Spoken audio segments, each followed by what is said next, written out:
আসসালামু আলাইকুম। আজকে আমি আপনাদের সাথে যে পুরনো তথ্যটা শেয়ার করব সেইটা হয়তো অনেকে ভুলে গেছে। চলুন শুরু করি।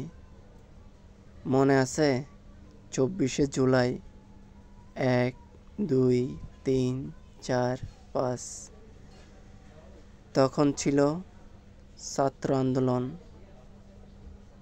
শাটডাউন ছিল পুরা সারা বাংলাদেশ।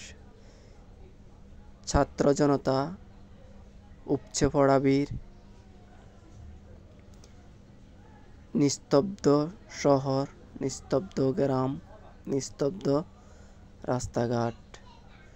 শুধু ছিল আওয়াজ,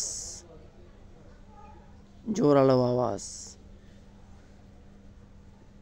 6 দফা দাবি, 6 দফা থেকে 3 দফা, 3 দফা থেকে 1 দফা।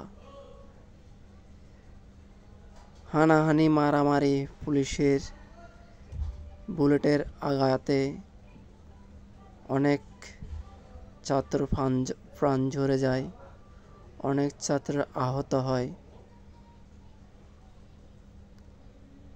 অনেকে আবার হাত পা হারানো বেদনাদায়ক।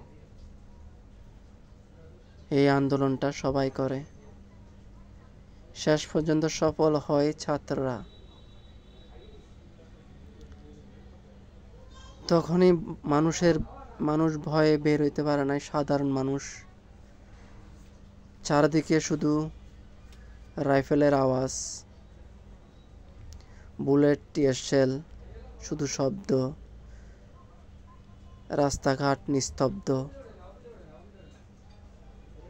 কোনো মানুষই ছিল না তখন। এই ভিডিওটা আমি করছি চট্টগ্রাম টাইগারের পাশ থেকে নিয়ে লালখান বাজার, জিসির মোড়, ওয়াসা 2 নম্বর গেট, আদর্শ পাড়ার বেবি সুপার ওই দিক দিয়ে সেনা পাম্পের পর্যন্ত আমি এই ভিডিওটা করি।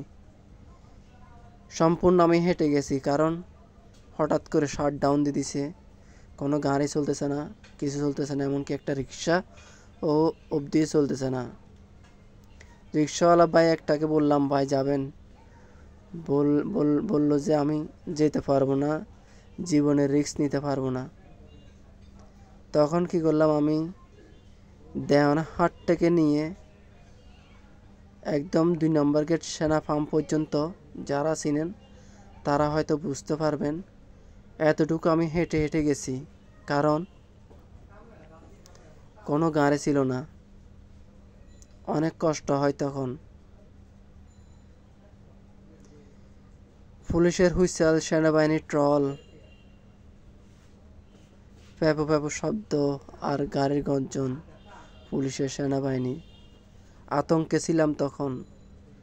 কখন জানি এসে আমার গায়ের উপর একটা বুলেট পড়ে।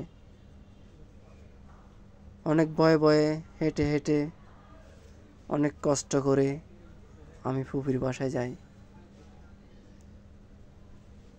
এই কথাটা আমার, এই দিনটা আমার কখনো ভুলতে পারবো না। আজকে 25শে জুলাই, 1 তারিখ। আজকে পুরো 1 বছর কেটে যায়, ছাত্র জনতার জয় হয়।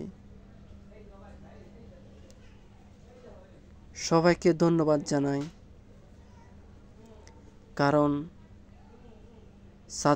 ছাত্রদের এত লড়াই করে, জীবন দিয়ে অবশেষে বিজয় লাভ করেন। সেলুট জানাই তাদের, যারা জীবন দিয়েছে, শহীদ হয়েছে। আসসালামু আলাইকুম। আমি এই পর্যন্ত ভিডিওটা শেষ করব। আমার কমেন্টে জানাবেন। জানেন, আমার অনেক দুঃখ। এখন আমার মনে হয় যে পায়ে হেঁটে আমি প্রায় 6-7 কিলোমিটার হেঁটে আমি ফুপির বাসায় যাই। দেওয়ানহাট থেকে নিয়ে একদম সেনা ফার্ম পর্যন্ত টেকনিক্যাল পর্যন্ত আমি হেঁটে যাই। একবার ভেবে দেখছেন কত দূর হইতে পারে? কতটা বেদনাদায়ক ছিল তখন, যখন একটা গাড়ি পর্যন্ত ছিল না, পুরা রুট ফাঁকা ছিল, খালি রাস্তা। হেঁটে হেঁটে আমি ফুপির বাসায় যাই। একটা দুঃখজনক ব্যাপার ছিল। আমার এই ভিডিওটা একটু শেয়ার করে দিবেন, একটু কমেন্টে জানাবেন, লাইক দিবেন। আল্লাহ হাফেজ। অনেক আগের ভিডিওটা, আমার হঠাৎ মোবাইলটা চেক করতে, মোবাইলটা ঘাঁটাঘাঁটি করে দেখি এই ভিডিওটা চোখে পড়লো।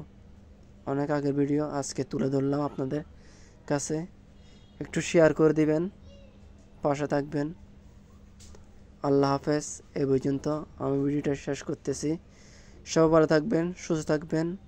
আল্লাহ হাফেজ।